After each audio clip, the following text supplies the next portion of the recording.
Hi! Today we're asking people to answer. What is ham? Do you think ham is important? Halo, hari ini kita bakal nanya-nanya nih ke sebelah kita. Boleh dong kenalin namanya Kak?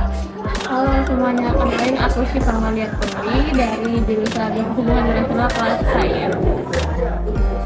Oke, nah aku mau nanya nih, menurut Syifa itu apa sih HAM? Terus kalau menurut kamu itu penting nggak sih adanya HAM? Menurut aku pribadi penting banget adanya HAM di Indonesia ini karena HAM sendiri itu kan hak yang melekat pada hakikat keberadaan manusia yang mana itu sebagai makhluk Tuhan.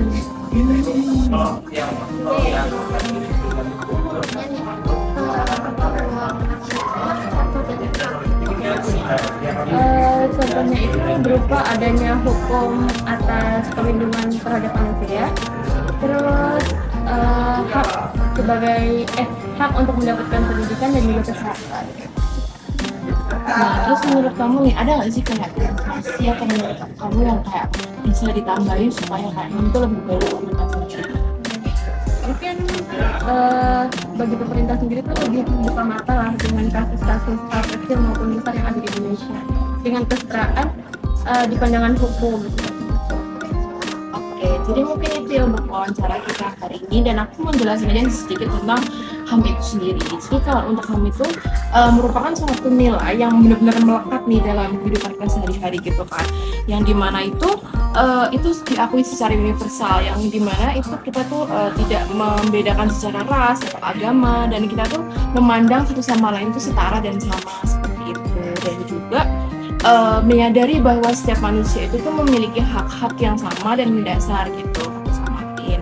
Dan HAM itu sendiri tuh wajib ada dan penting karena itu bertujuan untuk melindungi dan juga memastikan kebebasan, kesejahteraan, kemartabatan dan hak-hak individu sebagai seorang manusia. Jadi HAM itu sangat penting ya teman-teman. HAM itu sangat menjamin keadilan, kedamaian dan keberagaman dalam masyarakat. Contohnya nih, terhadap pelanggaran HAM dalam kasus Munir. Munir itu tuh seorang aktivis hak asasi manusia yang terkenal dan merupakan seorang pendiri Kontras atau Komisi untuk Orang Hilang dan Korban Tindak Kekerasan.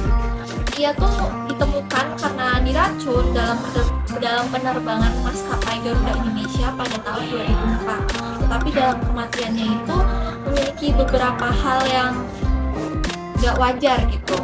Nah, kasus ini menegaskan bahwa kita tuh perlu menguatkan perlindungan bagi aktivis dan jurnalis untuk berjuang memajukan hak asasi manusia dan keadilan sosial. Kasus ini tuh tentunya menjadi pengingat penting tentang perjuangan berkelanjutan untuk hak asasi manusia yang memerlukan akuntabilitas, transparansi, dan keadilan. Sekian dari kami. 13 tahun berlalu, kasus kematian aktivis hak asasi manusia di Indonesia, Munir Said Thalib, masih menjadi misteri. Siapa sebenarnya otak di balik pembunuhan Munir? Kami ajak Anda untuk melihat kembali kronologi kasus Munir ini. Miss Pak, apakah yang bisa dibantu? Oh, tentu saja ada. Minta tolong bawakan tas saya, sama sekalian tunjukkan tempat duduk saya di mana. Baik, Pak. Silahkan ikut saya. Terima kasih. Terima kasih. Sudah permisi Pak Munir, saya ada tiket kelas bisnis. Apakah Bapak bersedia untuk pindah ke sana? Tiket saya kan tiket kelas ekonomi, Pak. Masa tiba-tiba saya dipindahkan tiket bisnis, kan saya jadi tidak enak. Nggak apa-apa Pak, saya juga ada tiket itu gratis. Mari saya antar. Oh ya, terima kasih Pak.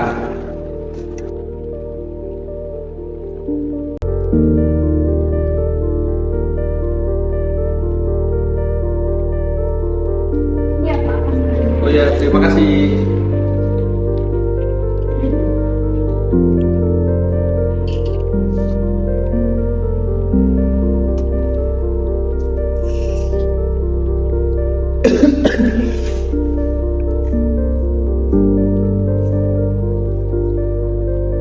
Boleh nggak saya bertemu dengan dokter Tarmizi? Iya, kenapa ya? Saya sedang sakit, tadi saya habis muntah-muntah. Baik Pak, mari ikut saya. Iya, terima kasih. Permisi dok, saya ingin diperiksa. Kayaknya saya ini sakit. Tadi habis bolak-balik kamar mandi sama muntah-muntah. Boleh diperiksa dulu dok? Boleh, saya akan nyatakannya terlebih dahulu. Iya. Maaf sebelumnya Pak Munir. Maaf sebelumnya saya cek web saja.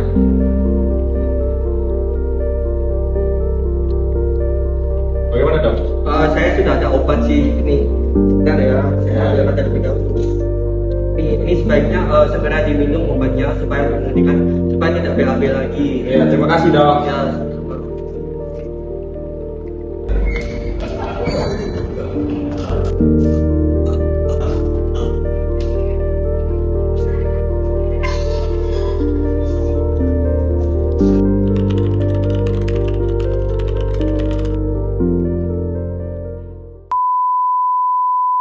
Kasus pembunuhan Munir secara keji tersebut tentunya merupakan pelanggaran HAM yang berat. Banyak sekali hak asasi manusia yang dilanggar dalam kasus tersebut. Mari kita gali satu persatu. Yang pertama adalah hak untuk hidup. Munir dinyatakan meninggal akibat keracunan arsenik dalam penerbangan Garuda Indonesia. Pembunuhan Munir merupakan pelanggaran hak asasi manusia yang paling mendasar, yaitu hak untuk hidup. Yang kedua adalah hak atas keadilan dan penegakan hukum. Proses peradilan terkait kasus Munir dikeluhkan karena tidak transparan dan adil. Ada tuduhan adanya intervensi politik yang menghambat pencarian keadilan dan penegakan hukum yang seharusnya objektif.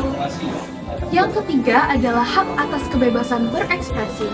Kasus Munir mencerminkan ancaman terhadap aktivis HAM dan pembela hak asasi manusia yang dapat menghambat kebebasan berekspresi dan mendorong oposisi dalam masyarakat.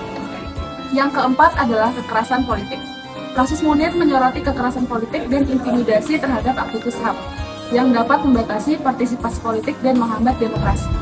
Jadi, dari poin-poin pelanggaran HAM ini mencerminkan bagaimana kasus Munir tidak hanya merupakan tragedi individu, tetapi juga mengungkapkan kelemahan dalam sistem hukum dan penegakan HAM di Indonesia, serta ancaman terhadap hak asasi manusia dan kebebasan bersyarat. Lalu bagaimana sih caranya kita menegakkan HAM dengan baik dan benar di Indonesia agar kasus serupa tidak terulang? Kayaknya aku tahu deh. Yang pertama dan paling utama adalah Indonesia harus menegakkan hukum yang adil dan transparan. Sistem peradilan ini harus dijalankan secara independen dan transparan tanpa campur tangan politik dan tekanan eksternal. Ini termasuk memastikan bahwa perilaku pelanggaran HAM diadili secara adil dan menerima hukuman yang sesuai, tidak seperti kasus Munir. Bener banget ya Nova. Selain itu, pemerintah juga dapat melakukan penguatan institusi HAM, memperkuat lembaga-lembaga yang bertanggung jawab atas perlindungan HAM seperti Komisi Nasional Hak Asasi Manusia atau Komnas HAM agar dapat melakukan penyelidikan yang efektif terhadap pelanggaran HAM dan memberikan rekomendasi yang memadai kepada pemerintah. Lalu, pentingnya juga melakukan reformasi hukum dan kebijakan untuk memastikan bahwa regulasi negara sejalan dengan standar internasional HAM dan memberikan perlindungan yang memadai terhadap hak individu. Pemerintah harus membuka diri terhadap pengawasan internasional, termasuk dari lembaga-lembaga seperti PBB dan organisasi regional, serta menerima saran dan rekomendasi.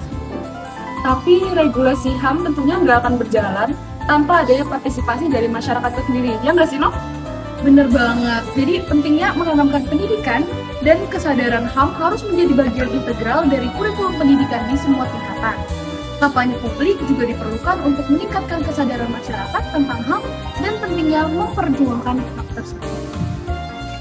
Jadi, masyarakat sipil perlu didorong untuk aktif berpartisipasi dalam pemantauan dan advokasi HAM, mengimplementasikan peraturan untuk menjaga HAM, serta memperjuangkan keadilan bagi korban pelanggaran HAM. Dengan kombinasi dari langkah-langkah ini, diharapkan dapat tercipta lingkungan di mana HAM dihormati dan dilindungi secara efektif di Indonesia.